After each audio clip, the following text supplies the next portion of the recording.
Assalamu alaikum. Today I'm going to discuss with you the third method of sterilization which is called mechanical method. इससे पहले हमने दो methods sterilisation के पढ़े हैं। पहला जो मेथड था वो था फिज़िकल मेथड ऑफ स्टेरिलाइजेशन, जिसमें हमने उसकी फर्दर 3 टाइप्स डिस्कस की थी। उसके बाद हमने पढ़ा था जनाब जो हमारा केमिकल मेथड था स्टेरिलाइजेशन का, जिसमें आपने मुख्तलिफ गैसेस के बारे में पढ़ा, मुख्तलिफ केमिकल्स के बारे में पढ़ा जो कि आपको हेल्प करते हैं किसी भी मटेरियल को स्टेरिलाइज करने में। जो थर्ड हमारा और लास्ट टॉपिक है इस चैप्टर का वो है हमारा मैकेनिकल मेथड। वो मेथड जो कि आप हर तरह की लैब में यूज़ कर सकते हैं। इसके लिए आपको किसी किस्म की कोई ख़ास मशीनरी रिक्वायर्ड नहीं है, कोई ख़ास इंस्ट्रूमेंट रिक्वायर्ड नहीं है। ये आपको सिंपल मेथड है जो कि आप फॉर्म डी लेवल पे भी कर सकते हैं, आप अपने लेवल पे अपनी लैब के अंदर भी परफॉर्म कर सकते हैं।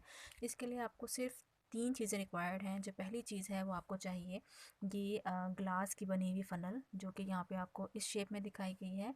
और यहाँ पे ये प्रॉपर एक फ़नल की जो आपको ट्रांसपेरेंट नज़र आ रही है, ये बाकायदा एक फ़नल की शेप है। इसको आप कहते हैं ग्लास फ़नल। ग्लास फ़नल इसलिए कहा जाता है क्योंकि ये शीशे की बनी हुई होती है।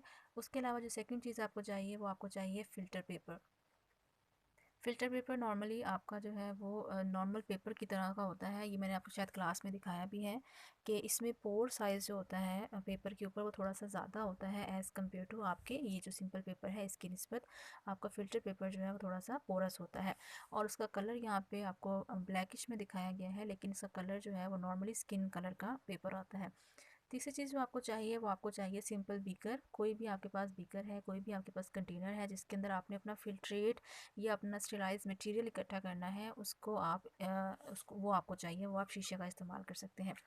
फ़िल्ट्रेशन का जो मेथड है ये आप सिर्फ़ और सिर्फ लिक्विड्स के लिए इस्तेमाल करते हैं। ऐसी आपकी प्रिपरेशंस जो कि लिक्विड फॉर्म में है, फॉर एग्ज़ाम्पल आपके पास कोई भी लिक्विड है, कोई भी सिरप है, कोई भी आपके पास केमिकल, ऐसा केमिकल जो कि लिक्विड फॉर्म में है, उसको अगर आपने स्टेलाइज़ करना है तो उसके लिए आप फ़िल्ट्रेशन का मेथड जो है वो इस्तेमाल करते हैं। सिंपली आपने करना क्या है, आपने अपना एक सिंपल सा बीकर लेना है जिसके अंदर आपने वो मटेरियल जिसको आपने स्टेलाइज करना है, जिसमें से आपने डस्ट को, सैंड को या माइक्रो ऑर्गेनिजम्स को निकालना है, उसको आपने अपने सिंपल बीकर के अंदर जो है वो एंटर करना है। अब ये आपका सिंपल पानी भी हो सकता है, पानी को भी आप इस मेथड से साफ़ कर सकते हैं। ये आपका कोई घर में बनाया हुआ केमिकल भी हो सकता है। अच्छा, इससे माइक्रो ऑर्गेनिज्म जो हैं वो इतने ज़्यादा रिमूव नहीं होते। फिर जो आपका फ़िल्ट्रेशन का मेथड है ये मोस्टली लार्ज पार्टिकल्स को रिमूव करने के लिए आप इस्तेमाल करते हैं। जैसे कि आपके पास मिट्टी के ज़रात हो जाते हैं, आपके पास सैंड हो जाती है, या इस टाइप के जो दूसरे पार्टिकल्स होते हैं इनको रिमूव करने के लिए आप फ़िल्ट्रेशन का मेथड यूज़ करते हैं। सबसे सिंपलेस्ट है, सबसे चीप है, और लेकिन इसकी एक्यूरेसी या इसकी रिलायबिलिटी जो है, जिसको आप कहते हैं रिलायबल मेथड है, वो इतना ज़्यादा नहीं है। रिलायबिलिटी इसलिए कॉम्प्रोमाइज़्ड है क्योंकि आप इसमें सिंपल सी चीज़ें इस्तेमाल कर रहे हैं जो कि लैब में सबके पास मौजूद होती हैं। कोई ख़ास टेक्निकल मेथड नहीं है, कोई ख़ास टेक्निकली इंस्ट्रूमेंट नहीं है, इसलिए कि माइक्रो ऑर्गेनिजम्स को रिमूव करने के लिए ज़्यादा फिजिबल नहीं है, ज़्यादा आप कह सकते हैं बेहतर तरीका नहीं है। जो आपने पहले मेथड्स पढ़े हैं वो ज़्यादा अच्छे तरीके हैं, और जो आपकी अच्छी इंडस्ट्रीज़ हैं या जो आपकी अच्छी कंपनीज़ हैं वो अपने मटेरियल्स को स्टेलाइज करने के लिए उन्हीं तरीक़ों का इस्तेमाल करती हैं। अगर आपके पास उनमें से कुछ भी अवेलेबल नहीं है तो आप ये वाला मेथड आप ये वाला मेथड जो है वो यूज़ कर सकते हैं। सिंपली जिस चीज़ को आपने स्टरलाइज़ करना है उसको आपने बीकर के अंदर लेना है। सपोज़ करें ये आपको कोई लिक्विड है, इसको आपने बीकर के अंदर लिया, इसके ऊपर आपका जो ये आपकी ग्लास फनल है, इसके ऊपर आप फ़िल्टर पेपर इसी शक्ल में फ़िल्टर पेपर को फ़ोल्ड करते हैं और इसके ऊपर रख देते हैं। इसको पेस्ट करने की ज़रूरत नहीं होती क्योंकि फ़नल के अंदर पेपर खुद जो है वो फ़िक्स हो जाता है। इसको आपने किसी चीज़ से पेस्ट नहीं करना। फ़नल का जिसका जो नीचे वाला पोर्शन होता है वो आप बीकर के अंदर डाल दें। आप इसकी जगह सिंपल बीकर भी इस्तेमाल कर सकते हैं, लेकिन फिर आपको फ़नल को होल्ड करना पड़ेगा। ये होती है कॉनिकल फ्लास्क। इसका फेस जो है, माउथ जो है वो थोड़ा सा छोटा होता है, लिहाजा आपकी फ़नल ईज़िली इसके अंदर जो है वो फिट हो जाती है। अब आपने सिंपली आहिस्ता आहिस्ता अपने लिक्विड को जो है वो इसके ऊपर से गुजारना है, फ़िल्टर पेपर के ऊपर से। लिक्विड के अंदर जो भी गैर ज़रूरी पार्टिकल्स होंगे वो सारे के सारे आपके फ़िल्टर पेपर के ऊपर जो है वो रह जाएंगे, और जो आपका फ़िल्ट्रेट होगा, जो साफ़ मटेरियल होगा, वो आपका नीचे जो है इस पोर्शन से नीचे आना शुरू हो जाएगा और यहाँ पे आके वो एक्यूमुलेट होना शुरू हो जाएगा। ये प्रोसेस जो है वो आपने इंतहाई स्लो करना होता है, क्योंकि अगर आप एकदम से सारा लिक्विड डाल देंगे तो जो आपका फ़िल्टर पेपर है वो ओवरफिल्ड हो जाएगा और आपका जो लिक्विड है वो बाहर आना शुरू हो जाएगा। सो आप इसको आहिस्ता आहिस्ता डालेंगे ताकि उसमें से जो आपका लिक्विड है वो नीचे फिल्ट्रेट की फॉर्म में नीचे जो है वो जमा होता जाए। ये जो है इसको आप सिंपल सैंपल कह सकते हैं जिसको आपने स्टेलाइज करना है, और जो नीचे आपका ये जो एक्यूमुलेट होगा इसको आप कहेंगे फिल्ट्रेट। फिल्ट्रेट मीन ऐसा मटेरियल जो कि अब स्टेलाइज हो गया है, जो कि लार्ज पार्टिकल से स्टेलाइज हो गया है, यानी कि इसके अंदर अब बड़े बड़े मिट्टी के ज़रात या जो आपको नेकेड आई से बाल नज़र आ रहे थे या कोई धागा नज़र आ रहा था वो इसके अंदर अब मौजूद नहीं होगा। यहाँ पे हम इसको थोड़ा रीड भी कर लेते हैं कि this method involve the physical removal of all cell in a liquid or gas. It is specially important for sterilization of solutions, यानी जो भी लिक्विड आपके पास हैं, सॉल्यूशंस हैं, आप उसको स्टेलाइज कर सकते हैं विच वुड बी नीच डीनेचर्ड बाय द हीट, यानी अगर आपके पास कोई ऐसा सॉल्वेंट मौजूद है, कोई ऐसा सॉल्यूशन मौजूद है जिसको आपको पता है कि अगर मैं इस पर हीट अप्लाई करूँगा या मैं ड्राई हीट अप्लाई करूँ या मैं मॉइस्ट हीट अप्लाई करूँ तो मेरा ये जो सैम्पल है ये ख़राब हो सकता है, मेरा ये जो लिक्विड है वो ख़राब हो सकता है। तो उन लिक्विड्स के लिए आप सिंपल फिल्ट्रेशन का मेथड जो है वो यूज़ कर सकते हैं। फॉर एग्ज़ाम्पल जो आपकी एंटीबायोटिक्स होती हैं, इंजेक्टेबल्स होते हैं, ये एक ही वर्ड है, इसमें स्पेस नहीं आएगी।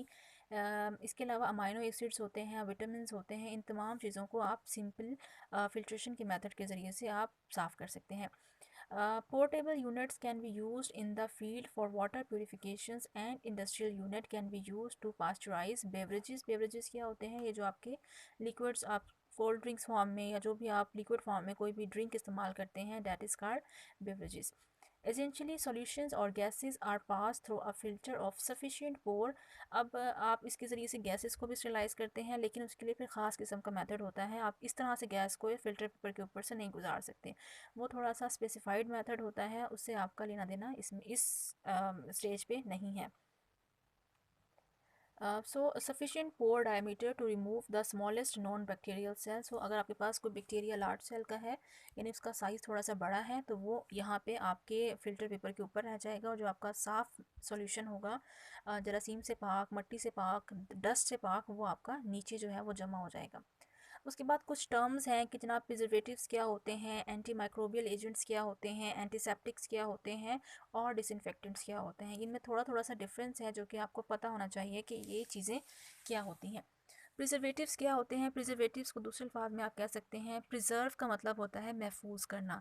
ऐसे केमिकल्स जो कि आप किसी भी चीज़ के अंदर सिर्फ़ और सिर्फ इस पर्पस के लिए डालते हैं कि उस चीज़ को आप लंबे अरसे के लिए महफूज कर सकें, उसको आप कहते हैं प्रिजर्वेटिव्स। ये केमिकल्स मोस्टली सिंथेटिक भी होते हैं, कुछ केमिकल्स नेचुरल भी होते हैं जो कि एज अ प्रिजर्वेटिव्स यूज़ करते हैं।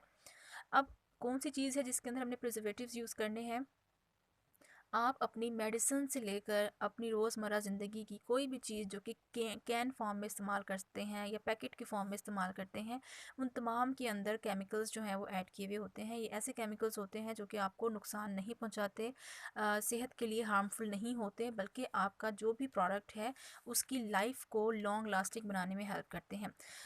फॉर एग्ज़ाम्पल आप कोई दवाई लेते हैं, जब भी आप कोई मेडिसिन लें तो आप उसका अगर लेबल पढ़ के देखें तो उसके ऊपर लिखा हुआ होता है कि इस मेडिसिन के अंदर फ़लाँ प्रिजर्वेटिव्स जो है वो ऐड किया गया है।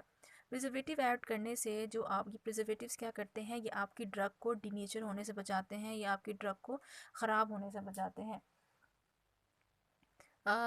उसके अलावा जो आपके प्रिजर्वेटिव्स होते हैं ये इसकी इसी की बेस पर आपकी जो ड्रग्स होती हैं उसके ऊपर एक्सपायरी डेट जो है वो मेंशन होती है कि इतने अरसे बाद। एक्सपायरी डेट का मकसद क्या होता है कि इतने अरसे बाद इस ड्रग के अंदर जो प्रिजर्वेटिव ऐड किया गया है वो उसकी हाफ़ लाइफ ख़त्म हो जाएगी, या वो जो है वो डीनेचर होना शुरू हो जाएगा। लिहाजा आपका प्रोडक्ट इतने टाइम के बाद, जो भी डेट मेंशन है कि 2 साल बाद, 3 साल बाद, आपका प्रोडक्ट जो है वो मज़ीद महफूज नहीं रह सकता, लिहाजा उसके बाद आप उसको इस्तेमाल नहीं करते।